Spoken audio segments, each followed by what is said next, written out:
Hare Krishna, Radhe Radhe. Welcome back to your channel. तो आज की गीता जी का पठन करते हैं हम। प्रसादे सर्वदा खानाम हानि से प्यायो जायते प्रसन्न चेतसो हायशु बुद्धि प्रवर्षति विशस्ते। अंतःकरण की प्रसन्नता का होने पर इसके संपूर्ण दुखों का अभाव हो जाता है और उस प्रसन्न चित्त वाले कर्मयोगी की बुद्धि शीघ्र ही सब ओर से हटकर एक परमात्मा में ही भली भांति स्थिर हो जाती है। तो इसमें ठाकुर जी कह रहे हैं, कल हमने करा था ना कि पढ़ा था कि अंतःकरण जिनका शुद्ध होता है उनको किसी प्रकार की चिंता नहीं होती। तो इसी श्लोक में भी उसको बढ़ाते हुए कहते हैं कि जब अंतःकरण शुद्ध हो जाता है ना तो वो प्रसन्न रहता है इंसान, दुखों का अभाव हो जाता है, कोई दुख नहीं होता उसको। और नेचुरली जब आपको काम क्रोध लोभ मोह नहीं सताएंगे और आपको पता है कि आपका जो मंजिल ठाकुर जी की प्राप्ति है और आप उस रास्ते पे सही चल रहे हो, आपको अनुभव हो रहे हैं, तो आप क्यों दुखी होगे? आपका मन प्रसन्न नहीं होएगा। ऐसा क्रम योगी जो होता है वो शीघ्र सब ओर से हट जाता है और परमात्मा में बलि बांधी स्थिर हो जाता है। तो जो जिनका मन जीता हुआ है तो वो परमात्मा में स्थिर होगा ही और उसको ठाकुर जी के अनुभव, राधा रानी के अनुभव होने शुरू हो जाते हैं।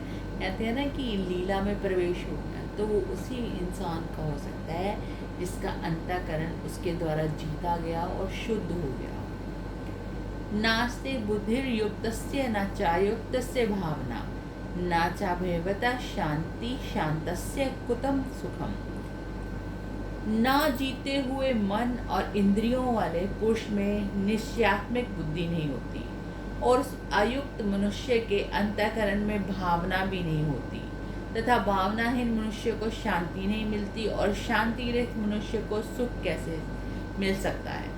तो इसमें ठाकुर जी बता रहे हैं जो अंतःकरण की जीते हुए को तो प्रसन्नता और ठाकुर जी की प्राप्ति शीघ्र हो जाती। अब इसमें बता रहे हैं जिसका मन नहीं जीता हुआ, जिसकी इंद्रियां नहीं जीती हुई, निश्चयात्मक उसकी बुद्धि नहीं होती। निश्चयात्मक जिसको कहते हैं दृढ़ बुद्धि। अब हमारी जैसे सिंपल एक छोटी सी एग्जांपल दूँ तो जब हम नाम जाप करते हैं तो कभी मन करता है, अगर हमने गुरु मंत्र नहीं लिया हुआ तो कभी करता है हरे कृष्ण महामंत्र जाप कर लो, कभी श्री हरिदास का नाम ले लो, कभी राधे राधे ले लो।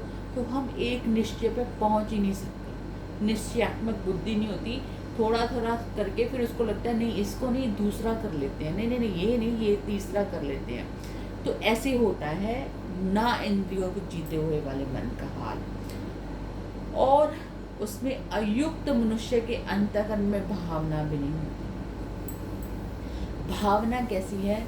जो हमारी जो सबसे कोमल स्वभाव होता है ना उसको कहते हैं शुद्ध भावना। जैसे कि सबका मंगल हो, सबका ठाकुर जी की प्राप्ति, किसी को दुख ना हो।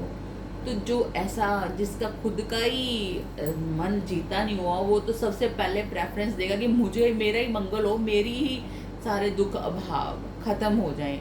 और जो संसार में आया है उसके तो सारे ऐसा कोई है ही नहीं जिसको सारा सुख मिले हो, और किसी न किसी चीज़ की प्रॉब्लम तो उसके साथ लगी ही रहेगी। सिर्फ जो निश्चयात्मक बुद्धि वाला है, जिसका मन ठाकुर जी में लगा हुआ है, उसके लिए सुख दुख सम हो जाते हैं। दुख उसको भी आते हैं लेकिन वो सम रहता है। जैसे कि पुंडरीक जी बताते हैं कि जैसे उबलता हुआ दूध का पतीला हम हाथ से पकड़ लें, ये तो हमारे अशुद्ध अंतःकरण वाले लोगों का होता है। वही दूध का पतीला उबल रहा है तो जो स्थिर बुद्धि वाला होगा वो क्या करेगा, उसको उसके साथ कपड़े के साथ उठाएगा, उसके हाथ नहीं जलेंगे।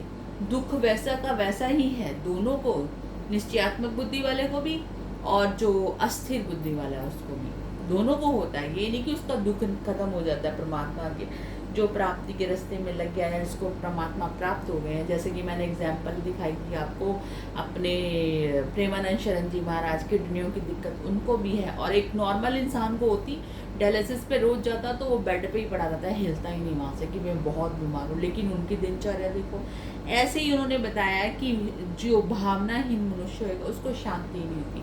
हाय पैसा, हाय तबीयत ठीक नहीं, हाय बच्चा, हाय ये, हाय वो, उसकी लगी ही रहती है। और शांति रहित मनुष्य को सुख कैसे मिल सकता है? वो तो दुखी ही रहेगा ना। तो ये थे हमारे दोनों श्लोक। तो फिर शाम को रात को 9:30 बजे फिर मिलते हैं लाइव में। क्वेश्चन हो तो पूछिएगा। राधे राधे।